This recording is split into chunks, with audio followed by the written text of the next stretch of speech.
اس نے کوئی مزاحمت نہ کی کیونکہ خون نکلنے سے اس کو جلن ہونا شروع ہو گئی تھی۔ تبھی سکون سے بیٹھی رہی۔ حیام کے بال آگے ہونے کی وجہ سے بھینی بھینی سی خوشبو جہانگیر کے سانسوں میں گل رہی تھی، جس سے ایک الگ ہی احساس بدن میں سرایت کرنے لگا تھا۔ کاٹن دو۔ سرنج نکالتے اس نے جلدی سے کہا تو اس نے اپنے ہاتھ سے روئی پکڑنی چاہی، جس کے لیے اسے تھوڑا سائڈ پہ جھکنا پڑا کیونکہ وہ دونوں روبرو بیٹھے تھے اور حیام کے الٹے ہاتھ پہ باکس تھا۔ اس کے جھکنے پہ کچھ بال چہرے کی طرف آ گئے۔ اس کو کاٹن پکڑاتے اپنے بال کان کے پیچھے اڑسنے لگی۔ احتیاط سے رستہ خون صاف کرتے اس نے وہاں ٹیوب لگائی اور اس پہ بینڈیج کر دیا۔ میں فریش ہو کے آتا ہوں، پھر نیچے چلتے ہیں۔ نرمی سے اس کی گال تھپتھپاتا وہ اٹھا اور کپڑے لیتا بعد میں چلا گیا، جبکہ اس کے رویے پہ وہ سانس روک گئی تھی۔ بال تو ابھی بھی ہلکے نم تھے تو ان کو کیچر میں قید کرتے ہوئے دوپٹہ اوڑھ کے غیر ارادی طور پر جہانگیر کا انتظار کرنے لگی۔ پھر سے شلوار سوٹ آئینے کے آگے کھڑے ہوتے اس نے بالوں کو برش کیا اور ہاتھ میں سنہری ڈائل والی گھڑی پہنتے حیام کو دیکھا جو اسے ہی تکنے میں مصروف تھی۔ چلیں، وہ پوچھ رہا تھا یا بتا رہا تھا، حیام کو سمجھ نہ آیا، لیکن اس کو جواب دیے بنا ہی وہ آنکھیں گھماتی اٹھی اور کمرے سے باہر نکل گئی۔ صبح کے 8 بج رہے تھے اور آج سب ڈائننگ ایریا میں ٹیبل کے گرد بیٹھے ناشتہ کر رہے تھے۔ ان دونوں کو ساتھ آتا دیکھ دی جان مسکرائی اور دل سے دعائیں دی۔ اب کیسی ہے طبیعت؟ اماں بیگم نے حیام کو دیکھتے پوچھا۔ بہتر ہوں اماں، بس تھوڑی سی کاہلی محسوس ہو رہی ہے، وہ مسکرا کے بتانے لگی۔ جہانگیر بھی اسی کے ساتھ والی چیئر پہ بیٹھ گیا اور ناشتہ کرنے لگا۔ دی جان غور سے حیام کو دیکھنے لگی جیسے کچھ تلاش کر رہی ہوں۔ حیام پتر، تیری پڑھائی کا کیا بنا؟ دی جان نے اسے چائے کا کپ تھماتے پوچھا، جس پہ وہ چونکی۔ جہانگیر نے بھی کھانے سے نظریں اٹھاتے پہلے دی جان کو پھر جہانگیر کو دیکھا۔ وہ تو اگلے سال سے شروع کروں گی۔ اسے سمجھ نہ آیا کہ کیا کہے کیونکہ اس کا تقریباً آدھا سیمسٹر تو گزر چکا تھا۔ اگر اب جاتی تو جو گزر گیا تھا اسے کور نہ کر پاتی۔ تب بھی اس نے فیصلہ لیا کہ وہ اگلے سال دوبارہ سے شروع کرے گی اگر ممکن ہوا تو۔ اگلے سال سے کیوں؟ تم تو پڑھ رہی تھی نا، پھر چھوڑنا کیوں؟ گل نے بھی بات میں حصہ لیا۔ ادھی، وہ آدھا سیمسٹر گزر گیا ہے تو اب جانے کا کوئی فائدہ نہیں، اسی لیے اگلے سال دوبارہ سے شروع کروں گی، وہ گل کو دیکھتی بتانے لگی۔ وہ چاہ کے بھی یہ نہیں کہہ سکتی تھی کہ کیسے چلی جاتی ان کو چھوڑ کے شہر، وہ بھی تب جب نہ اسے شوہر کا معلوم اور نہ ہی کیف کی طبیعت کا۔ تب تو وہ خود غرض کہلاتی۔ جہانگیر تمہاری ہیلپ کرے گا نا، سال تو ضائع نہ کرو اپنا۔ گل کو جیسے افسوس ہوا سن کے، تبھی وہ جہانگیر کی طرف اشارہ کرنے لگی، جس پہ وہ حیرت سے دیکھنے لگا کہ اس کا کیا تعلق اس سب سے۔ حیام نے بھی ناسمجھی سے دیکھا کہ وہ بھلا کیسے کر سکتا تھا اس کی مدد۔ ارے جہانگیر ہی تو تمہیں وہاں پڑھاتا ہے نا، تو اسے اچھے سے پتا ہوگا کہ کیسے تیاری کروانی ہے، فکر نہ کرو، اپنی پڑھائی کو جاری رکھو۔ گل نے جیسے مسئلے کا حل پیش کیا، جبکہ حیام اس کے مشورے کو سنتے ہونک بنی دیکھنے لگی کہ یہ کیا کہہ دیا ہے۔ دی جان اور باقیوں کے لیے بھی نئی بات تھی، تبھی وہ سب حیرت سے گل کو دیکھنے لگی۔ دی جان، جہانگیر ہی اس کو وہاں پڑھا رہا ہے؟ دی جان کی سوالیہ نظروں کو دیکھتے گل نے وضاحت دی، جس پہ سب سر ہلا گئی۔ یہ تو بہت اچھی بات ہوئی، سال ضائع نہ کرو، جہانگیر کے ساتھ ہی شہر میں رہ لیا کرو، پھر تمہیں ہم سے ملانے کے بہانے جہانگیر یہاں جلدی آ تو جایا کرے گا نا، تائی امی نے شرارت سے کہا، جس پہ حیام چاہ کے بھی مسکرا نہ پائی۔ یعنی وہ اس کے ساتھ اکیلے رہے گی؟ اسے تو رات کو اتنی گھبراہٹ ہو رہی تھی، کجا کے ایک گھر میں اکیلے وہ دو۔ نہیں، میں اگلے سال پڑھ لوں گی، وہ بامشکل مسکراتے کہنے لگی کہ سب نے ٹوک دیا کہ جب اچھی خاصی سہولت موجود ہے تو کیوں وہ دیر کرے پڑھائی میں۔ اس سب کے فیصلے کے بعد دی جان نے جہانگیر سے رائے چاہی۔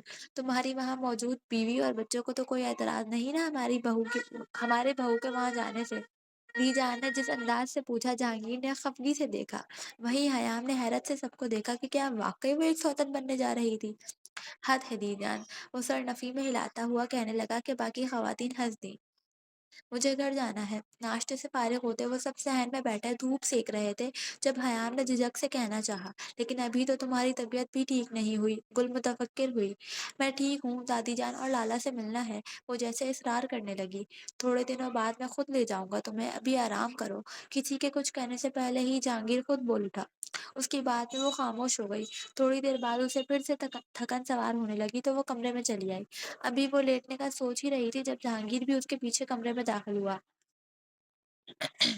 آپ نے یہ کیوں کہا کہ بعد میں چھوڑ آئیں گے، جبکہ کل سب نے کہا تھا کہ جب میں ٹھیک ہو جاؤں گی تو اپنے گھر جا سکتی ہوں؟ اس کو دیکھتے ہی وہ پوچھنے لگی۔ ہاں، ایسے ہی کہا تھا، وہ متفق ہوا۔ تو منع کیوں کیا؟ کیا تمہاری طبیعت ٹھیک ہو گئی ہے؟ اس کے سوال پہ وہ گہری نظروں سے اسے دیکھتا پوچھنے لگا، جس پہ وہ گڑبڑا گئی۔ جی، میں ٹھیک ہوں۔ اس کی آنکھوں میں آنکھیں ڈالتی وہ تڑق کے بولی، جب وہ قدم با قدم چلتا اس کے قریب آنے لگا، دور دور رہ کے بات کریں۔ اس کو پاس آتے دیکھ وہ مضبوط لہجے میں غصہ کرتے کہنے لگی، دیکھیں سر، رکنے کے بجائے جب وہ مزید قریب ہوا تو حیام نظریں چراتی پیچھے ہونے لگی، لیکن ہائے رے قسمت، پیچھے بیٹھ تھا عاصم۔ ہوئے سکیڑتے جیسے وہ برا منہ بناتے ہوئے بولا، عاصم ہٹیں پیچھے، رستہ چھوڑیں میرا۔ اس کا نام ہکلاتے بولی اور سائڈ سے نکلنا چاہا جب وہ پھر رستے میں حائل ہوا۔ رات کو تمہیں کیا ہوا تھا جو مجھے سنا کے سکون سے سو گئی تھی؟ اس کی بات کو نظر انداز کرتا وہ رات والی بات یاد کروانے لگا۔ کچھ غلط نہیں کہا تھا میں نے؟ پھر سے جیسے وہ رات والی ہمت اپنے اندر لے آئی۔ غلط اس لیے نہیں تھا کیونکہ وہ تمہیں ٹھیک لگتا تھا، جبکہ تم نے میری بات تو سنی ہی نہیں تھی۔ اس کا ہاتھ تھامتے وہ نرمی سے کہنے لگا، حیام کو ابھی وہ کہیں سے بھی خلوص عاصم نہیں لگا تھا جو ہر وقت یونیورسٹی میں بن کے پھرتا رہتا تھا۔ اور آپ کی بات تھی کیا؟ بس یہی کہ ہمارا نکاح ایک حادثہ تھا؟ وہ چپتے لہجے میں گویا ہوئی کہ جہانگیر متبسم ہوا۔ حسین حادثہ؟ اس کی بات پہ ایمان لاتا وہ ذرا جھک کے گویا ہوا کہ حیام کی دھڑکنوں نے رفتار پکڑی، یعنی وہ اس نکاح سے خوش تھا، شاید بہت زیادہ خوش۔ سب جو کچھ ہوا اچانک ہوا، یقیناً ایسا کسی نے سوچا بھی نہیں ہوگا، لیکن ہماری زندگی کا جو بھی فیصلہ ہوا میں اس فیصلے سے خوش ہوں اور چاہتا ہوں کہ تم بھی خوش رہو۔ پچھلی جتنی بھی غلطیاں ہوئی میں معذرت چاہتا ہوں۔ میں وہ لمحہ واپس تو نہیں لا سکتا، لیکن تمہیں یقین ضرور دلاؤں گا کہ اس نکاح میں میری مرضی شامل ہے۔ اللہ نے ہمیں ملایا ہے تو ضرور اس میں کوئی نہ کوئی بہتری شامل ہوگی۔ بس اب دعا یہی ہے کہ جلد از جلد کیف کی حالت میں بہتری آئے اور وہ ہمارے ساتھ ہمارے بیچ موجود ہو۔ اس کے دونوں ہاتھوں کو تھامتا وہ نرمی سے سمجھانے لگا۔ حیام نے غور سے اس کا چہرہ دیکھنا چاہا، لیکن وہاں کوئی بیزاری، کوئی دکھاوا نہیں تھا۔ وہ سنجیدگی سے اپنی بات کہہ رہا تھا۔ ہاں، ایک بات۔ وہ کچھ یاد آنے پہ بولا کہ حیام نے ناسمجھی سے دیکھا، مجھے سر نہ کہا کرو۔ پھر جس انداز میں سر کہتی ہو، میں ظالم پرنسپل اور تم ڈری سہمی بچی لگتی ہو۔ وہ بات کو مزاح کا رنگ دیتے بولا، لیکن لہجے میں کہیں بھی شرارت کی کوئی رمق نہ تھی۔ اب حیام کو سمجھ نہ آئے کہ وہ مسکرائے یا بس ایسے ہی کھڑی رہے۔ بالآخر وہ فیصلہ لیتے ایسے ہی کھڑی رہی۔ میں جاؤں؟ چند پل مسکرائے یا بس ایسے ہی کھڑے رہے۔ بالآخر وہ فیصلہ لیتی ایسے ہی کھڑی رہی۔ میں جاؤں؟ چند پل ایسے ہی کھڑے رہنے کے بعد وہ پوچھنے لگی، کیونکہ وہ جانے کن نظروں سے اسے دیکھ رہا تھا۔ اس کو لگا تھا کہ وہ کافی لمبی ہی ناراضگی دکھائے گی اسے، لیکن یہاں تو اس کی ناراضگی کو خاطر میں لائے بغیر اپنی بات ایسے کلیئر کر جاتا تھا کہ وہ آگے کچھ کہہ ہی نہ پاتی تھی۔ کدھر؟ اس کا لہجہ بدل گیا تھا، جس سے حیام کو مزید گھبراہٹ ہونے لگی۔ ہتھیلیاں پسینے سے نم ہوئی تو اس نے ہاتھ چھڑانے چاہے، لیکن ان پہ وہ گرفت مضبوط کر گیا۔ کتنی جلدی وہ اس کے قریب آ گیا تھا، سوچ کے ہی اس کو اپنی دھڑکنیں دماغ میں سنائی دینے لگی۔ تھک گئی ہوں۔ وہ جیسے ابھی رو دینے کو تھی، کیونکہ اس سے اب زیادہ دیر کھڑا بھی نہیں رہا جا رہا تھا۔ میں بھی۔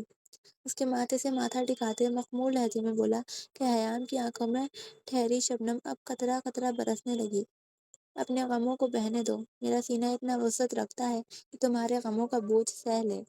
بے اختیاری میں ہی اس کے سینے سے لگتی اپنا غم و غصہ سب بہانے لگی۔ آپ نے مجھے بہت تکلیف دی، اتنی باتیں سناتی تھیں مجھے یہاں کی سب عورتیں، سب مجھے منحوس کہتی تھیں۔ آپ کیوں گئے تھے؟ کیا میں ناقابل قبول تھی کہ نکاح کے بعد آپ نے مجھے ایک نظر بھی دیکھنا گوارا نہ کیا؟ کیا مجھ میں کوئی کمی تھی یا میں واقعی منحوس ہوں؟ کیا آپ کو اپنا آپ مجھ سے چھپانا پڑا؟ گلابی رخساروں کو گرم سیاہ سے تر کرتے وہ دل کی ساری باتیں اس کے گوشت گزارنے لگی کہ اس کی باتیں سنتے وہ واقعی حیرت کے سمندر میں ڈوب گیا۔ کیا وہ خود کو منحوس سمجھنا شروع ہو گئی تھی؟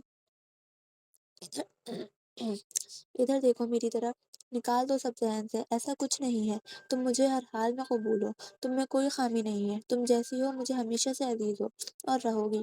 تمہیں اب کوئی کچھ نہیں کہے گا۔ اس کا چہرہ دونوں ہاتھوں میں تھامے وہ محبت سے پچکارنے لگا، جب اپنی بھیگی کالی پلکوں کو اٹھاتے اس کی آنکھوں میں دیکھنے لگی، جہاں جذبوں کا سمندر آباد تھا۔ آنکھوں کا تصادم ہوا تو دونوں طرف دھڑکنوں نے شور پکڑا، ایک جذبات کی رو میں بہکنے لگا تو دوسرا جو حیا سے کتراتے نظریں چرانے لگا۔ نرمی سے اپنے چہرے سے ہاتھ ہٹاتے وہ بیٹھ گئی اور آنسو صاف کرنے لگی۔ اس کے دور جانے پہ جہانگیر جیسے تڑپ اٹھا۔ سوری۔ اس کی گلابی لبوں سے ہلکی سی سرگوشی برآمد ہوئی، جس پہ وہ حیرت زدہ ہوا، جو اندازہ نہیں ہوا۔ یکایک اس کے رخساروں پہ سرخی گھلنے لگی اور پلکیں آرزو پہ سجدہ ریز ہو گئیں۔ وہ جیسے تھوڑی دیر پہلے کی اپنی کی گئی بے خودی پہ شرمندہ تھی، لیکن اس کے چہرے پہ قوس و قزح کے رنگ دیکھتا جہانگیر مبہوت رہ گیا۔ آرام کرو، میں عماد کے پاس جا رہا ہوں۔ اس کی شرم و حیا کو بھانپتا اسے آرام کرنے کی ہدایت دیتا، نرمی اور محبت سے اس کی روشن پیشانی کو اپنے نرم لمس بخشتا، اسے سکتے میں چھوڑ گیا۔ پیچھے وہ کافی دیر جیسے اس کے حصار میں مقید رہی۔ اسکول گیٹ پہ کھڑی وہ اپنے بابا کا انتظار کرتی، بینچ پہ بیٹھی پاؤں جھلا رہی تھی، جب گارڈ سے کوئی بات کرتا ہوا اس کے نزدیک آیا۔ ابھی گھر نہیں گئی آپ؟ اس کے پاس گھٹنوں کے بل بیٹھتا نرمی سے استفسار کرنے لگا، جس پہ دعا خاموشی سے اسے دیکھنے لگی۔ چاکلیٹ کھاؤ گی؟ اپنی جیکٹ کی پاکٹ سے چاکلیٹ نکالتا اسے مسکراتے پوچھنے لگا کہ دعا نے نفی میں سر ہلایا۔ اسے یاد آیا کہ اس کے بابا نے اسے سختی سے منع کیا تھا کسی سے بھی چیز لینے سے۔ کیوں؟ پہلے تو آپ لے لیتی تھی۔ وہ جیسے ناراض ہوا۔ بابا نے منع کیا ہے۔ معصومیت سے اس کو بتانے لگی، میرے ساتھ چلو گی؟ سیر کرنے جائیں گے پارک میں، وہاں جھولے بھی ہوں گے، پھر آپ بہت سی چیزیں بھی لے کے دوں گا۔ اسے لالچ دینے لگا، لیکن دعا بینچ سے اٹھ کھڑی ہوئی۔ اسے لگا جیسے وہ کامیاب ہو گیا، کہ وہ اس کے ساتھ چلنے پہ راضی ہے۔ میں اپنے بابا کے ساتھ جاتی ہوں بس، وہ غصے سے کہتی وہاں سے گیٹ پہ کھڑے گارڈ کی جانب چلی گئی، کیونکہ عماد نے اسے سمجھایا تھا کہ جب بھی آپ سے کوئی انکل بات کرنے لگے تو گارڈ کے پاس جا کے کھڑی ہو جائے۔ اب بھی اس نے ایسا ہی کیا۔ گارڈ سمجھ گیا کہ یہ عماد کا آدمی نہیں تھا جو یہاں دعا کو لینے آیا تھا، تبھی اس آدمی کو سختی سے وہاں سے بھیجنے لگا۔ جاؤ یہاں سے، ورنہ ایسی مار ماروں گا کہ نانی یاد آ جائے گی۔ دعا کو پیچھے کرتے وہ اس آدمی کی طرف غصے سے لپکا، جا رہا ہوں، زیادہ بولنے کی ضرورت نہیں، وہ بجا خوف کے سرد لہجے میں بولا، اور ایک نظر وہاں کھڑی دعا کو دیکھتا وہاں سے چلا گیا۔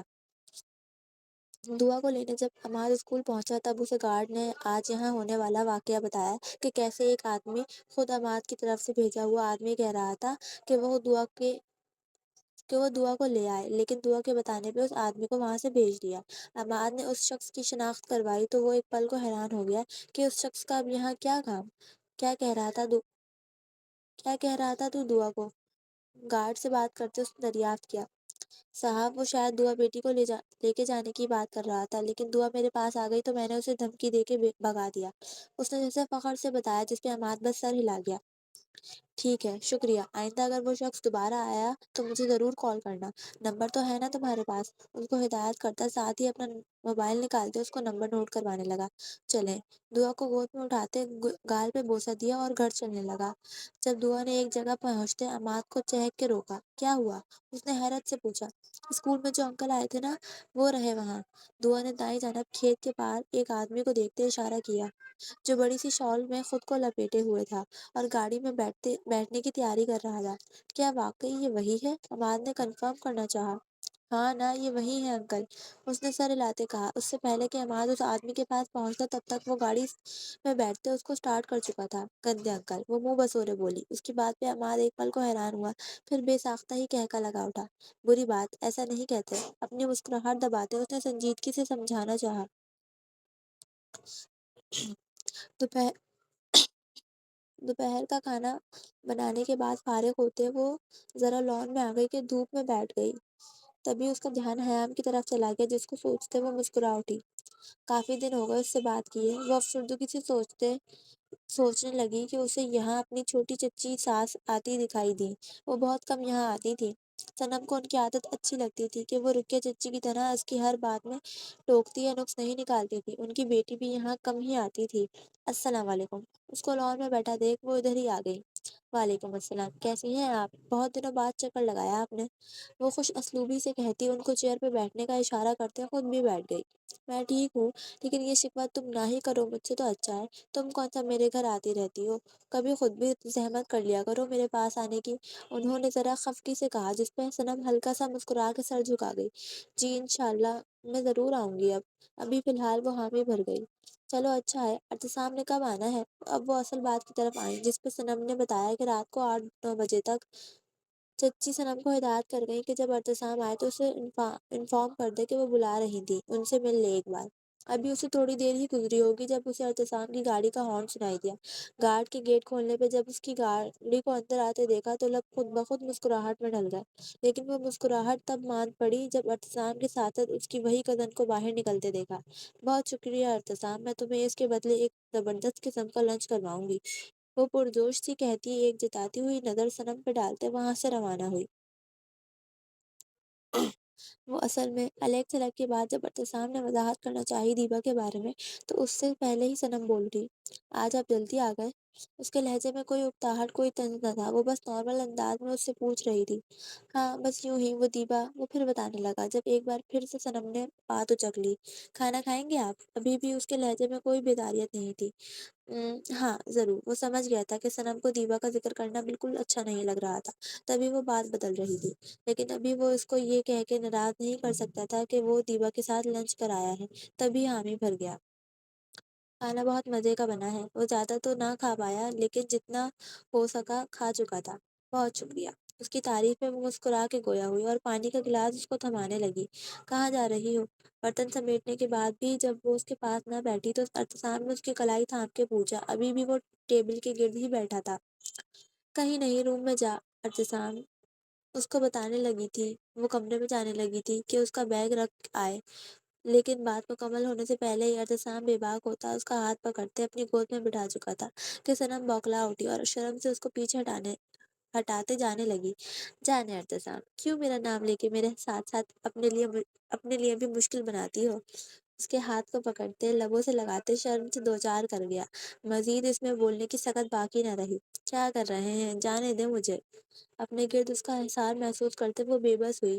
روٹی بیوی کو منانے کی کوشش، چھوٹی سی اس کے بالوں سے بینڈ نکالتے سرگوشی کرنے لگا۔ میں کہاں ناراض ہوں؟ وہ حیرت زدہ ہوئی اور ارتسام کے ہاتھوں میں اپنے ہاتھ دیکھنے لگی۔ یہی تو بات ہے کہ تم ناراض نہیں ہو لیکن پھر بھی ناراضگی کا اظہار کر رہی ہو۔ اس کی سرپھری بات پہ صنم اسے گھور کے رہ گئی۔ خواہ اپنے سے بات نہ بنایا، مجھے جانے دے، کام ہے اور بھی۔ نروٹے پن سے کہتی اس کا حصار کھولنے کی کوشش کر رہی تھی۔ یہ کام تم مجھے دیکھ کے بھول کیوں نہیں جاتی؟ عجیب بات ہے کہ باقیوں کی بیویاں اپنے شوہروں کو دیکھ کے کام کاج بھول جاتی ہیں، اور یہاں ایک میری ہے جس کو اپنا شوہر دیکھ کر دن کے سارے کام یاد آ جاتے ہیں۔ آنکھیں دکھاتا وہ اس سے اپنائیت بھرا شکوہ کرنے لگا۔ آپ کا ہی کام کرنے جا رہی تھی میں، اور اب آپ مجھ سے شکوہ کر رہے ہیں؟ اس کے رخسار پہ ہلکی سی چپت لگاتے صنم نے روب سے کہا، جس پہ ارتسام ہنسنے لگا۔ دیبا کو میں خود کہیں نہیں لے کے جاتا، لیکن ایسی صورتحال بن جاتی ہے کہ مجھے اس کو لے کے جانا پڑتا ہے۔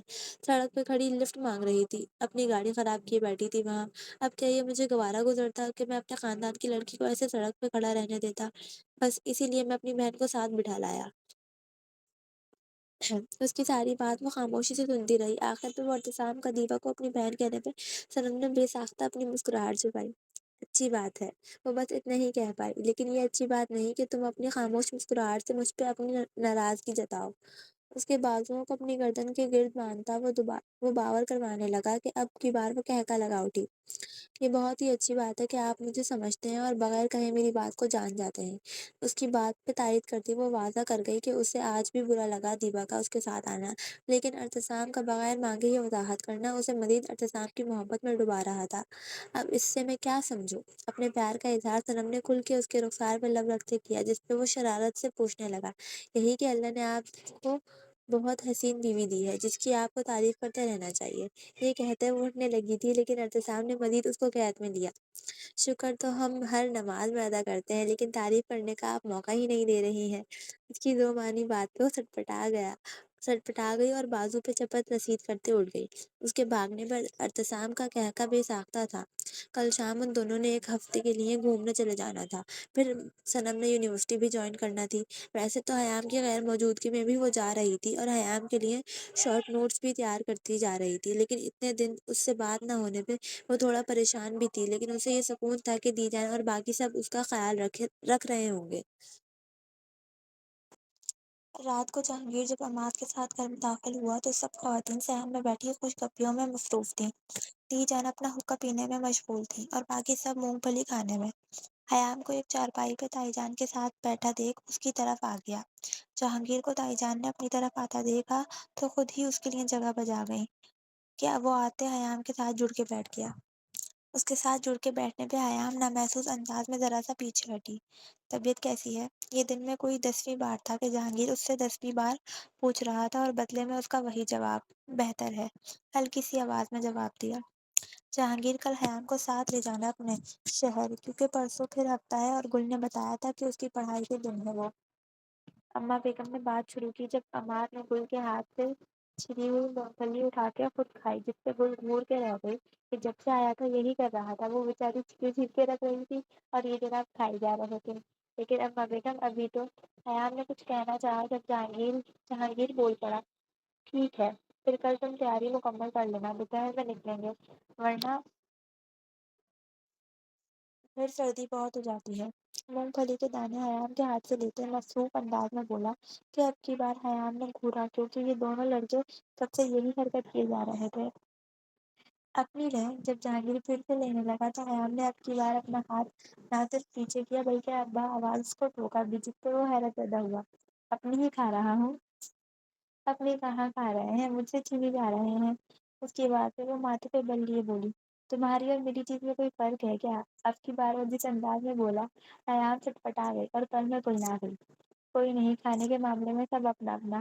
گل نے حیام کی سائڈ دیتے کہا کہ اماد کا اسے مونگ پھلی چھیننے والا ہاتھ وہیں رک گیا کیونکہ گل اس کے ہاتھ پہ تھپڑ لگی دیا۔ عجیب، اماد بڑبڑاتا ہوا کچھ چھیلنے لگا۔ ماموں، وہ اپنے ہاتھ میں چھوٹا سا گلاس پکڑ کے جہانگیر کے پاس آئی اور اس کے ساتھ چڑھ کے بیٹھ گئی۔ جی ماموں کی جان، اس کی گال پہ بھرپور شرارت سے بوسہ لیا کہ وہ سہلانے لگی اس کو۔ آپ کا بیبی نہیں آیا؟ جب سے حیام آئی تھی یہ اس کا پہلی بار کا سوال تھا جہانگیر سے، جس پہ سب چونکے۔ حیام کو تو پانی پیتے پیتے ٹھنڈا لگ گیا۔ مونگ پھلی کھانے کے بعد پانی نہیں پیتے، پھر اسی طرح کھانسی آتی ہے۔ حیام کے ہاتھ میں پانی کا گلاس دیکھتے وہ اس کو ٹوکنے لگا، جبکہ حیام اچھے سے جانتی تھی کہ بات کو بدل رہا تھا۔ جواب نہیں دیا تم نے؟ جہانگیر کے جواب نہ آنے پہ تائی جان نے شرارتی سے پوچھا کہ حیام کو وہاں بیٹھنا مشکل لگا، تب بھی وہ ایکسکیوز کرتی اٹھ کے کمرے میں چلی گئی۔ اپنے پاپا کو کہو۔ جہانگیر اس کی گال تھپڑتا وہاں سے اٹھا، جبکہ اس کی بات سے گل بری طرح شرمائی اور جہانگیر کو سلواریں سنانے لگی کہ اب دعا کا رخ واقعی ان کی جانب ہو گیا تھا۔ اتنے بے شرم ہو گئے سب۔ وہ بڑبڑاتی ہوئی کہنے لگی کہ اس کی بات سے اماد محفوظ ہوا۔ کمرے میں داخل ہوا تو وہ اپنے بال بنا رہی تھی، شاید خود کو فضول کے کاموں میں رجھانا تھا۔ تبھی 5 منٹ ایسے ہی وہ آئینے کے سامنے کھڑی رہی تھی، پھر چھت کی الماری کھولی اس میں جھانکنے لگی، لیکن وہاں سے بھی کچھ کرنے لائق نہ ملا تھا۔ آخر تھک ہار کے وہ خود بیڈ پہ آئی اور اپنے پاؤں سلیپر سے آزاد کرواتے اپنا لحاف اوڑھے لیٹ گئی۔ جہانگیر کب سے صوفے پہ بیٹھا اس کی یہ کارروائی دیکھ رہا تھا۔ اس کے لیٹنے پہ وہ خود سگریٹ نکالتا اس کو سلگانے لگا۔ سگریٹ کی اسمیل میں حیام نے آنکھیں کھولے صوفے کی جانب دیکھا، جہاں وہ اپنے موبائل میں مگن ساتھ ساتھ سگریٹ جلا رہا تھا۔ حیام نے ٹھیک سوچا تھا کہ سگریٹ پیتا وہ واقعی ہینڈسم لگ رہا تھا، اس پہ یہ جچتا تھا، لیکن اسے حیرت تب ہوئی جب ایک کے بعد دوسری بھی وہ پینے لگا۔ اتنی نہ پیئے، کمرے میں سفوکیشن ہو جائے گی۔ اس کو دھواں اڑاتے دیکھ حیام نے ٹوکا، جس سے وہ چونک کے اس کی طرف دیکھنے لگا۔ اوہ، مجھے اندازہ ہی نہیں ہوا۔ سگریٹ پاؤں میں مسلتے وہ کمرے میں دھواں دیکھتا ہوا بولا۔ موبائل اپنی جگہ رکھتے کپڑے چینج کرنے چلا گیا۔ جب واپس آیا تو منہ تک کمبل تانے سونے کی تیاری میں تھی۔ اپنی سائڈ آتا کمرے کی لائٹ آف کرتے ابھی لیٹا ہی تھا کہ حیام تھوڑا کنارے کی طرف کھسکی، جس پہ نہ چاہتے ہوئے بھی جہانگیر کے لب متبسم ہوئے۔ میں کوئی موذی مرض نہیں ہوں جس سے تم دور بھاگتی ہو۔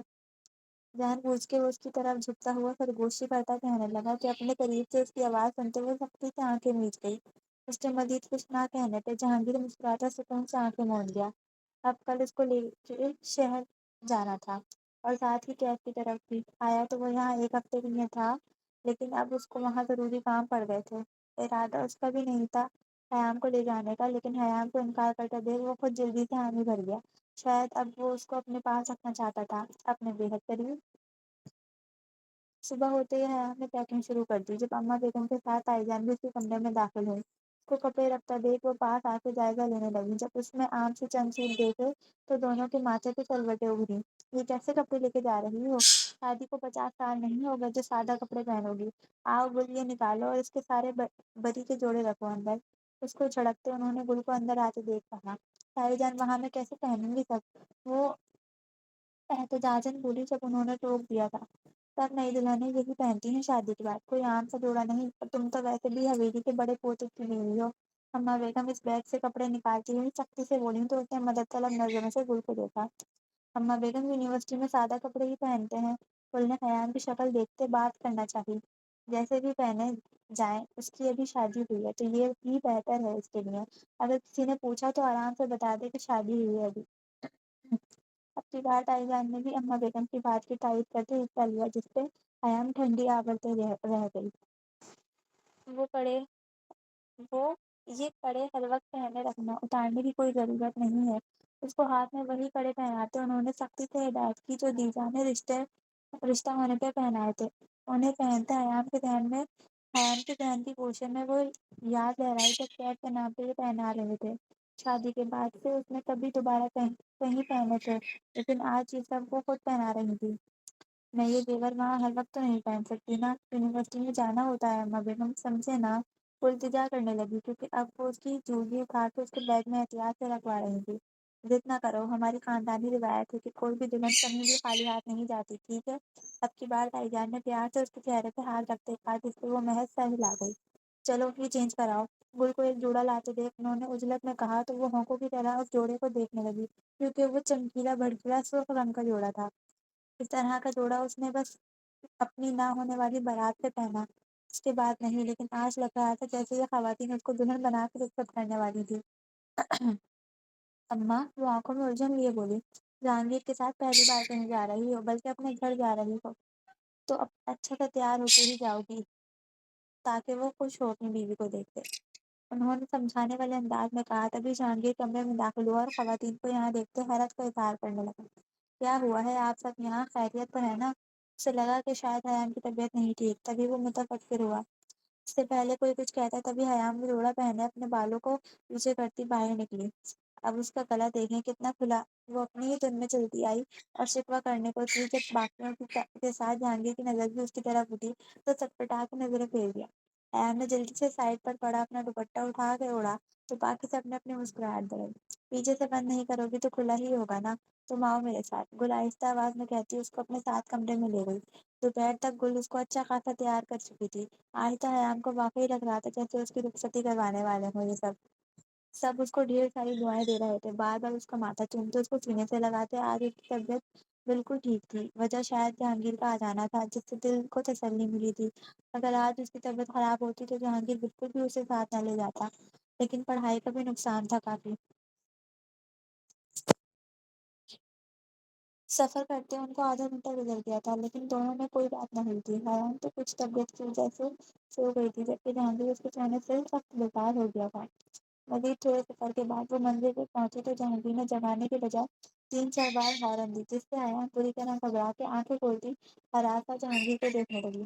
اس کے ہندی جیسی آنکھوں میں الجھن دیکھتے جہانگیر نے کمال رخ کا مظاہرہ کر کے اپنی مسکراہٹ کو روکا، ورنہ اس کی شکل دیکھتے تو اس کا دل چاہ رہا تھا کہ کہتا لگا گھر آ گیا۔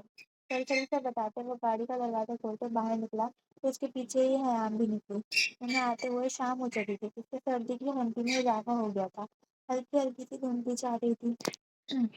بلڈنگ میں انٹر ہوتے اس نے لفٹ کا بٹن پریس کیا اور مطلوبہ فلور پہ جانے لگا۔ فلیٹ کا دروازہ کھولتے ان کو اندر اظہر صاحب ملے، جو حیام کے لیے خوشگوار حیرت تھی کہ یہاں کیسے آئے۔ ارے آج تو حیام بچہ بھی آیا ہے، اس کے سر پہ شفقت بھرا ہاتھ رکھتے انہوں نے محبت سے کہا تو جہانگیر نے بتایا کہ پڑھائی کا خرچ ہو رہا تھا جس سے وہ اسے شہر لے آیا، اب وہ اسی کے ساتھ رہے گی اور یہاں پڑھ بھی لے گی۔ جہانگیر حیام کو اپنے ساتھ آنے کا اشارہ دیتا ایک کمرے میں لے گیا جہاں کی لائٹ چل رہی تھی۔ کمرے میں داخل ہو گئی حیام کے قدم جیسے ساکت ہو گئے، وجود جیسے پتھرا سا گیا۔ وہ بے یقینی سے سامنے کھڑے جہانگیر کو دیکھنے لگی جو اسے یہاں لے آیا تھا، آخر کیوں؟ جہانگیر آگے بڑھتے اس کی فائل چیک کرنے لگا اور ساتھ اٹیچڈ مشین پہ اس کی ریڈنگ گراف کا جائزہ لینے لگا۔ آسم یہ حیرت و الجھن کی زیادتی تھی کہ اس کے الفاظ نکلنے سے انکاری تھے۔ اس کی آواز پہ جہانگیر نے مڑتے ہوئے دیکھا جس کی آنکھوں سے آنسو نکلنے کو بےتاب تھے۔ حیام وہ فکرمندی سے پکارتا اس کی طرف لگتا جب وہ رو کے خود اس کے قریب آئی۔ یہ اسے کیا ہوا؟ وہ گھبراتے لہجے میں کہتی، باقاعدہ رونے لگی، کانوں میں الفاظوں کی بوچھاڑ ہونے لگی۔ منحوس اپنے ہونے والے شوہر کو کھا گئی، کیا قسمت پائی ہے بیچاری نے۔ ریلیکس، ٹھیک ہے، وہ ریکور کر رہا ہے، وہ بہت تیزی سے۔ اس کو ہلکے سے سانس لگاتے بہلانے لگا۔ ٹھیک اب ٹھیک ہوگا، اپنی حالت پہ قابو پاتے ہوئے کمل سے بولی تھی، انشاءاللہ جلدی ہی بہتری کی طرف آ رہا ہے۔ آہستہ آہستہ سب ٹھیک ہو جائے گا، فکر نہیں کرو، باہر بیٹھو، آ رہا ہوں، پھر گھر چلتے ہیں۔ اس کو پرسکون کرتے باہر رکنے کا کہا تھا اور خود کیب کے پاس ہی رک گیا۔ ایان باہر آتے ہی سوچنے لگی کہ اپنے گھر جانا مطلب یہ اپنا نہیں تھا۔ وہ تو اظہر صاحب کو یہاں دیکھ کے سکون ملا تھا کہ یہاں وہ اکیلی عاصم کے ساتھ نہیں رہے گی، لیکن اب وہ کہہ رہا تھا کہ اپنے گھر۔ 2 منٹ بعد جہانگیر کمرے سے باہر آیا اور اسے چلنے کا اشارہ کیا۔ ارے ابھی تو آئے ہو، ٹھہر جاؤ ذرا۔ ان کو جاتا دیکھ اظہر صاحب روکنے پہ اصرار کرنے لگے۔ نہیں پاپا، گھر کچھ کام ہے، کل پرسوں چکر لگاتا ہوں میں۔ مسکرا کے ٹالتا وہ باہر نکل گیا۔ 10 منٹ کے فاصلے پہ ہی اس نے گاڑی پھر سے روکی تو حیاء کو گھبراہٹ میں ڈال لیا۔ آپ مجھے صنم کے گھر چھوڑ دیں گے؟ اپنا لہجہ مضبوط کرتے کہنے لگی۔ جب ڈور کھولتے اس کے ہاتھ پل بھر کو تھم گئے۔ گردن موڑتے اس نے آبرو اٹھاتے پوچھا، وجہ؟ آپ کو کام ہوں گے اسی لیے مجھے اس کے پاس چھوڑا ہے، اس سے مل بھی لوں گی میں، سنجیدگی سے کہتی اپنی شال کو اپنے گرد ٹھیک کرنے لگی۔ مجھے اگر کام ہے تو تمہاری موجودگی میں ہو جائیں گے وہ۔ رہی بات صنم سے ملنے کی تو جب یونیورسٹی جاؤ گی مل لینا، ویسے بھی وہ ارتسام کے ساتھ گھومنے گئی ہے کچھ دنوں کے لیے۔ اس کے بہانے کو نظر انداز کرتا وہ صاف صاف بتانے لگا، جس پہ حیاء آنکھیں گھما کے رہ گئی۔ اب چلیں یا تمہیں ہاسٹل چھوڑاؤں؟ وہ طنز کر رہا تھا یا مشورہ سمجھ نہ پائی، لیکن کچھ کہنے کے بجائے وہ گاڑی سے اتر آئی۔ آپ کو چائے کیوں نہیں پسند؟ اپنے کمرے کی بالکنی میں کھڑی وہ تازی ہوا کو اپنے چہرے پہ محسوس کر رہی تھی جب اس کے پیچھے آتے ارتسام نے اس کے گرد حصار باندھ کے اس کے کندھے پہ تھوڑی ٹکائی۔ ابھی تھوڑے دن پہلے ہی اسے معلوم پڑا کہ اس کا شوہر چائے کا زیادہ شوقین نہیں۔ تبھی وہ اس سے سوال کرنے لگی کیونکہ وہ خود دن میں ایک بار تو ضرور پیتی تھی۔ مجھے یہ سرد ہوا بھی نہیں پسند، لیکن جب تم ساتھ ہو تو یہ سرد ہوا بھی پرحدت سی لگتی ہے۔ چائے نہیں پسند، لیکن جب تم بناتی ہو تو چاہت کے ساتھ چسکیاں بھی بھر لیتا ہوں۔ مجھے تنہائی نہیں پسند، لیکن تمہارے ساتھ یہ تنہائی بھی دل فریب لگتی ہے۔ اس کے کندھے پہ ہلکے سے لب رکھتا محبت سے کہنے لگا کہ صنم کے لبوں کو گوشوں نے مسکراہٹ کو چھوا۔ میرے سورج، آ میرے جسم پہ اپنا سایہ کر۔ بڑی تیز ہوا ہے، سردی آج غضب کی ہے۔ یہاں ان کو آئے 2 دن ہو چکے تھے اور ہر لمحہ ارتسام کے ساتھ حسین سے حسین تر ہوتا جا رہا تھا۔ جتنی وہ شکر گزار ہوتی اتنا کم تھا کہ ارتسام جیسا چاہنے والا شوہر ملا تھا۔ باہر چلیں، تم کب سے بیٹھی ہو یہاں؟ دوپہر کا 1 بج رہا تھا اور صبح سے صنم نے باہر جانے سے انکار کر دیا تھا۔ اس کے کہنے کے مطابق آج سردی بہت زیادہ تھی اور باہر جا کے وہ اپنی طبیعت بگاڑنا نہیں چاہتی تھی۔ سردی بہت ہے، وہ معصومیت سے منہ بنا کے بولی تھی جب وہ ہولے سے مسکرایا۔ سرد ہوائیں مجھے پسند نہیں، جبکہ مجھے تمہیں سردی کا موسم بہت پسند ہے۔ اس کے برعکس سردی میں تمہیں باہر نہیں جانا حیرت ہے۔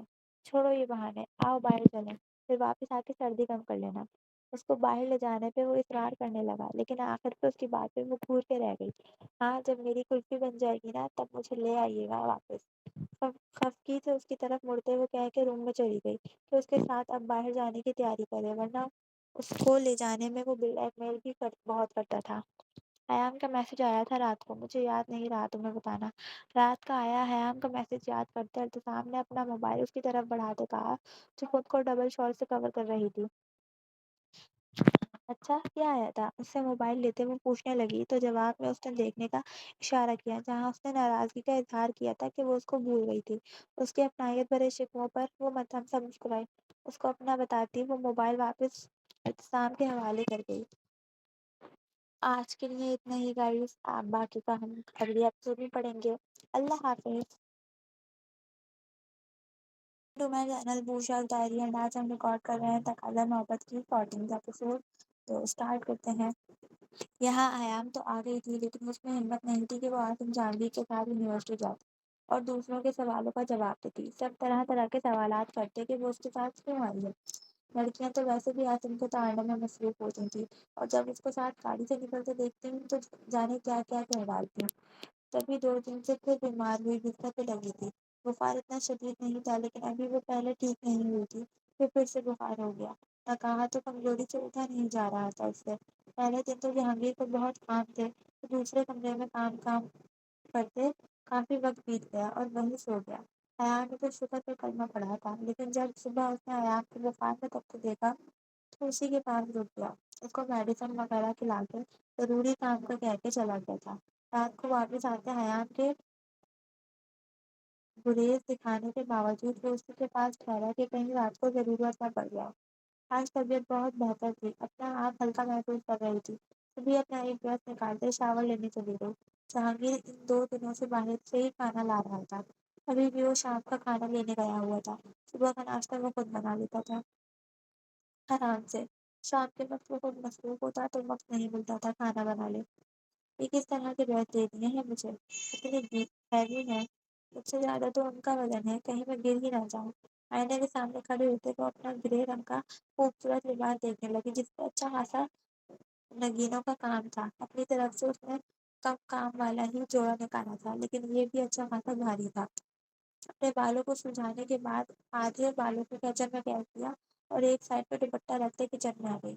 یہاں تو سب کچھ پڑا ہے، خواہ باہر سے کھانا لینے چلے گئے۔ آج تو طبیعت ٹھیک تھی، میں بنا لیتی کچھ۔ فریج میں مطلوبہ چیزیں دیکھتے اپنے آپ سے بڑبڑانے لگی۔ شاید اس نے پہلے ہی سب سبزیاں بوائل کر کے رکھی ہوئی تھی۔ مٹر کا پیکٹ نکالتے اس نے پانی میں رکھ دیا کہ اس کا پلاؤ بنا لے گی۔ موبائل چیک کیا تو اس میں صنم کا رپلائی آیا ہوا تھا۔ خود میڈم اپنا نمبر بند کیے بیٹھی ہنی مون منانے چلی گئی تھی، تبھی اعتصام کے نمبر پہ اسے رابطہ کرنا پڑا۔ صنم نے اس میں اپنی صحت کا بتا کے اس کی خیریت دریافت کی اور کہا کہ چند دنوں میں وہ واپس آ رہی ہے۔ جہانگیر کے آنے تک وہ گھر کا بکھرا کام سمیٹنے لگی۔ ویسے تو اس نے خود سب سیٹ کر رکھا تھا، لیکن آج وہ اپنے بیگ سے چیزیں نکالتی الماری میں سیٹ کرنے لگی۔ ڈریسنگ کے سامنے کھڑی ہوئی تو دیکھا کہ 4 سے 5 باڈی اسپرے اور ان کے ساتھ الگ الگ اسی برانڈ کی پرفیومز۔ کتنی پرفیومز استعمال کرتے ہیں، خوف سے سوچتی۔ اس کی ایک باڈی اسپرے اٹھاتے ہلکا سا فضا میں اسپرے کیا تو ناک کے نتھنوں سے میٹھی سی خوشبو ٹکرائی۔ اسے یاد آیا کہ جہانگیر اکثر یونیورسٹی یہی لگا کے آتا تھا۔ اپنا ضروری سامان ایک جگہ پہ سیٹ کرتے باقی روزمرہ کی چیزیں ترتیب سے رکھنے لگی۔ بیڈ شیٹ کو درست کرتے اسے رات کا وہ لمحہ یاد آیا جب وہ اس کے سرہانے بیٹھا، اس کا ایک ہاتھ پکڑے دوسرے ہاتھ سے اس کا سر دبا رہا تھا۔ اس کی کیئر یاد کرتے ہلکا سا مسکرا دی، تب بھی جیسے گھر میں کوئی داخل ہوا جس کو محسوس کرتے کمرے سے باہر نکلے تو ہاتھ میں کھانے کے بیگ تھامے دروازہ لاک کر رہا تھا۔ حیام کو دیکھتے اس کو اندازہ ہو گیا تھا کہ وہ اب فریش فیل کر رہی ہوگی، لیکن پھر بھی وہ ہمیشہ کی طرح اس کے منہ سے سننا چاہتا تھا۔ کیسی طبیعت ہے اب؟ ٹیبل پہ بیگ رکھے تھے، ساتھ ہی صوفے پہ بیٹھتے اپنے شوز اتارنے لگا۔ جی ٹھیک ہے، آپ مجھے بتا دیتے میں کھانا بنا لیتی ہوں۔ اب ہم روز ہی تو نہیں اتنا باہر سے کھانا کھاتے رہیں گے۔ ٹیبل سے کھانے کے بیگس پکڑتے وہ نارمل لہجے میں کہنے لگی تو جہانگیر نے ایک نظر اسے دیکھا جس کے بال تھوڑے آگے اور تھوڑے پیچھے پھیلے تھے، دوپٹہ اب بھی ایک سائڈ کندھے پہ تھا۔ میں کب کہہ رہا ہوں کہ روز باہر سے آیا کرے گا، کل تو بنا لیا کرنا، ناشتہ لنچ ڈنر۔ صوفے سے اٹھتے سلیپرز پہنتے وہ ہاتھ منہ دھونے چلا گیا۔ اس کی بات پہ حیام کا منہ بن گیا۔ اتنا تو کہہ ہی سکتا تھا کہ کوئی بات نہیں، تم آرام کرو، میں بنا لیا کروں گا کھانا۔ میں یونیورسٹی میں سیمینار ہے، میرے ساتھ چل رہی ہو یا نہیں؟ کھانے کے دوران حیام کو باہر دیکھے اس نے پوچھا تو حیام کے ذہن میں پھر سے بات آئی کہ سب اس سے کیسے سوالات کریں گے، تبھی وہ گھبراتی فوراً نفی پر لا گئی۔ نہیں، جب تک صنم نہیں آ جاتی میں نہیں جا رہی۔ خود کو سنبھالتے اس نے جواب دیا۔ کھانے سے نظریں ہٹاتا اس سے دیکھنے لگا جس کی نظریں کھانے پہ ہی جھکی ہوئی تھی۔ اگر تم کل جاؤ گی تو تمہارا پچھلا کور ہو جائے گا، سب کیونکہ وہ سب اسی سے ریلیٹ کرتا ہے۔ سرسری سے بتانے لگا کہ شاید وہ چلی جائے۔ نہیں، میں صنم کے ساتھ ہی جاؤں گی۔ وہ بات کو ٹالنا چاہتی تھی لیکن شاید جہانگیر نہیں چاہتا تھا، وہ اس کی کیفیت کو سمجھ چکا تھا۔ تبھی وہ اصرار کر رہا تھا کہ وہ کل جائے اور ایک بار ہمت دکھائے۔ جہاں تک مجھے یاد ہے تم سیمینار میں صنم کے ساتھ نہیں جاتی تھی، اکیلی ہی ہوتی تھی۔ ایک زبردست موقع ہے کہ تم اپنے نقصان کور کر لو گی۔ کھانا ختم کرتا وہ سنجیدگی سے کہتا، آخر میں ہلکا سا مسکرایا۔ حیام کو اس کی مسکراہٹ چالاک لگی، جیسے وہ چالاکی دکھا رہا ہو۔ برتن سمیٹتے ہوئے جہانگیر بھی اس کے ساتھ کچن میں مدد کروانے آ گیا۔ چھوٹی موٹی چیزیں سمیٹی تھی اور حیام نے اتنی دیر میں برتن دھو دیے تھے۔ صبح 10 بجے سیمینار ہے اور 9 بجے میری کلاس ہے، تو 9 بجے تک ہم چلے جائیں گے۔ تب تک تم میرے کیبن میں بیٹھ جانا، پھر میں لے جاؤں گا۔ جہانگیر سونے کے لیے چینج کر کے واپس آیا تو حیام کو مخاطب ہوتے کہنے لگا، جی ٹھیک ہے۔ اس نے بددلی سے کہا کہ اب وہ اس کے کیبن میں بھی بیٹھ کے اس کا انتظار کرے گی۔ جس چیز سے وہ بھاگنا چاہ رہی تھی، عاصم جہانگیر کی پوری کوشش تھی کہ وہ بچ نہ پائے اس سے۔ میرے کچھ ڈریسز ہاسٹل میں موجود ہیں، یہ سب پہن کے میں سو نہیں پاؤں گی، پھر وہ بھی لانے ہیں۔ اپنے بالوں کو بیگ میں قید کرتے اپنی الجھن بتائی۔ ٹھیک ہے، کل واپسی پہ شاپنگ کر لیں گے، تم اپنی ضروریات کا باقی سامان بھی لے لینا۔ بات کرتے وہ جہانگیر کے پاس ہی کھڑی تھی تو اس کا ہاتھ تھامتے بات کرتے وہ جہاں بات کرتے وہ جہانگیر کے پاس ہی کھڑی تھی تو اس کا ہاتھ تھامتے اپنے سامنے بیٹھاتے ہوئے اس کے بالوں کو بینڈ سے آزاد کر دیا۔ تمہیں معلوم ہے تمہارے بال بہت خوبصورت ہیں۔ اس کے بالوں کو آگے کرتے وہ مخمول لہجے میں بولا کہ اچانک اس کے بدلے لہجے سے اس کا دل زوروں سے دھڑکا۔ اس کے ہاتھوں کی حرکت دیکھتی وہ اپنے آپ میں سمٹی تھی جیسے۔ کبٹ سے میرا کوئی ٹراؤزر شرٹ نکال کے آج کے لیے پہن لو، پھر کل شاپنگ پہ جائیں گے۔ اس کے سرخ رخسار اسے شوق سی جسارت کرنے پہ مجبور کر رہے تھے، لیکن وہ ضبط کر گیا۔ آپ کا نکال کے پہنوں میں؟ وہ حیرت سے اپنی آنکھیں پھیلاتے پوچھنے لگی۔ مجھے کوئی اعتراض نہیں، ایسے ہی سو جاؤ۔ غیر ارادی طور پہ حیام کو کسی رومانی جملے کا انتظار تھا، لیکن نہیں، یہاں جناب کو کس رومانس کے کیڑے نے کاٹ لینا تھا۔ اپنی سوچ پہ خود ہی ہلکا سا ہنستی اٹھی اور اس کے کہنے کے مطابق اس کی کوئی شرٹ اور ٹراؤزر نکال کے چینج کرنے چلی گئی۔ آہستہ آہستہ وہ خود کو سمجھانا شروع ہو گئی تھی کہ وہ اب اس کا شوہر ہے تو اس سے کترانا بند کر دے، اس سے کھل کے بات کرنے کی کوشش کیا کرے، جو جہانگیر اپنی طرف سے پوری کوشش کرتا تھا۔ شاید یہ اجنبیت کی دیوار جہانگیر کو ہی گرانی تھی، تبھی وہ ہر طرح سے اس سے نارمل رویہ اختیار کیے ہوئے تھا تاکہ حیام ایزی فیل کرے۔ ابھی وہ جب چینج کر کے آئی تو جہانگیر کو پتا تھا کہ ایسے وہ سامنے نہیں آئے گی، تبھی کمرے کی لائٹ وہ بند کر کے سونے کے لیے اوپر لحاف اوڑھے لیٹ چکا تھا۔ توقع کے مطابق حیام لائٹ بند دیکھتی آرام سے چلتی اپنی جگہ پہ آتے لیٹ گئی۔ چلو آؤ۔ پہنچتے پارکنگ میں گاڑی روکتے جہانگیر نے کہا تو حیام چونکی کہ وہ کیسے اس کے ساتھ باہر نکلے۔ عاصم، اس نے جھجکتے پکارا۔ آپ پہلے جائیں، میں بعد میں آتی ہوں، یا میں پہلے چلی جاتی ہوں پھر آپ آئیے گا، ایسے آسانی ہوگی، اور میں لائبریری چلی جاؤں گی، آپ مجھے کال کر لیے گا، میں آ جاؤں گی۔ وہ اپنا چھوٹا سا پلان اس کی گوش گزارنے لگی، جس پہ جہانگیر ہونک بنا اس کو دیکھنے لگا کہ کیا ہو گیا ہے اسے۔ وجہ؟ میرے ساتھ جانے میں کیا مسئلہ ہے تمہیں؟ جہانگیر نے ہلکی سی ماتھے پہ شکن لیے پوچھا، جس پہ وہ آنکھیں گھما کے رہ گئی تھی۔ اگر کسی نے کچھ پوچھا تو جواب دیجیے گا خود ہی، وہ تڑق کے بولی اور اپنی سائیکل کا ڈور کھولتے نکل گئی۔ آج اس نے رائل بلو کلر کا خوبصورت سا جوڑا پہنا تھا جس پہ ہلکی سی باریک سی کڑھائی ہوئی تھی۔ اس کے علاوہ اس نے کوئی تیاری نہیں کی تھی، لیکن وہ پھر بھی نئی نئی شادی شدہ لگ رہی تھی۔ ماحول پہ مزید آگ جہانگیر کے پہنے ڈریس نے لگا دی جب وہ کمرے میں بلو شرٹ کے ساتھ بلیک پینٹ پہنے داخل ہوا۔ حیام کا تو پارا ہی ہائی ہو گیا۔ اب اس کو یقین ہو چلا تھا کہ عاصم جہانگیر جان بوجھ کے یہ سب کر رہا تھا تاکہ اگر کسی کو نہ بھی معلوم ہو تو ان کی ڈریسنگ دیکھ کے سب کو ہو جائے۔ سر پہ زبردستی دوپٹہ سیٹ کیے وہ جہانگیر سے فاصلہ بنا کے چل رہی تھی، جبکہ وہ قدم بقدم اس کے قریب ہی آتا جا رہا تھا۔ آپ تھوڑا دور رہ کے نہیں چل سکتے، سب دیکھ رہے ہیں۔ حیام کو اندازہ تھا کہ بہت سے اسٹوڈنٹس نے اسے جہانگیری گاڑی سے اترتے دیکھ لیا تھا اور اب بھی شک کی نگاہ سے دیکھ رہے تھے۔ تبھی وہ اس کی جانب گردن موڑتے ہوئے ہونٹوں پہ زبردستی کی مسکان سجائے ٹوکنے لگی، جس پہ عاصم جہانگیر نے مشکل سے اپنی مسکراہٹ کو چھپایا۔ ارے حیام، کیسی ہو؟ اتنی دیر بعد دیکھ رہی ہوں تمہیں، اور تم سر عاصم کے ساتھ کیوں آئی ہو؟ سونے پہ سہاگا یہ ہوا کہ اس کی ایک کلاس فیلو اس سے ملنے آ گئی، یقیناً وہ بھی دیکھ چکی تھی۔ وعلیکم السلام، میں ٹھیک ہوں، ہاں بس کچھ طبیعت نہیں ٹھیک تھی۔ حیام مسکرا کے اسی کے ساتھ چلنے لگی۔ حیام کی یہ کلاس فیلو نادیہ بھی ہر سیمینار میں شرکت کرتی تھی۔ یہ ان لڑکیوں میں سے تھی جو ہوائی فائرنگ کی طرح بات کو ہوا میں اچھالتی تھی کہ اس کی گونج ہر طرف ہوتی تھی۔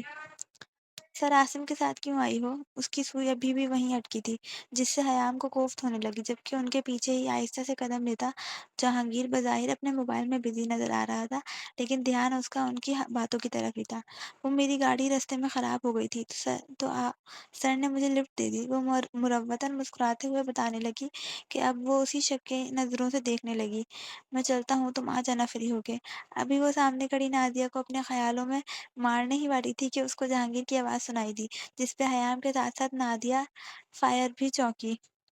تمہیں کیوں ایسا کہہ رہے ہیں؟ وہ اب کی بار وہ معنی خیز مسکراہٹ سے پوچھنے لگی کہ حیام چاہ کے بھی اپنے لبوں کے گوشوں میں مسکراہٹ نہ لا پائی۔ نوٹس لینے تھے کچھ، تبھی وہ اتنا کہہ کے بنا اس کی مزید کوئی بات سنے وہ لائبریری کی طرف چل دی اور جہانگیر کو دل ہی دل میں مارنے کا پلان بنانے لگی۔ یعنی حد ہے، جان بوجھ کے وہ سب کر رہا تھا۔ میں ویٹ کر رہا ہوں، آ جاؤ۔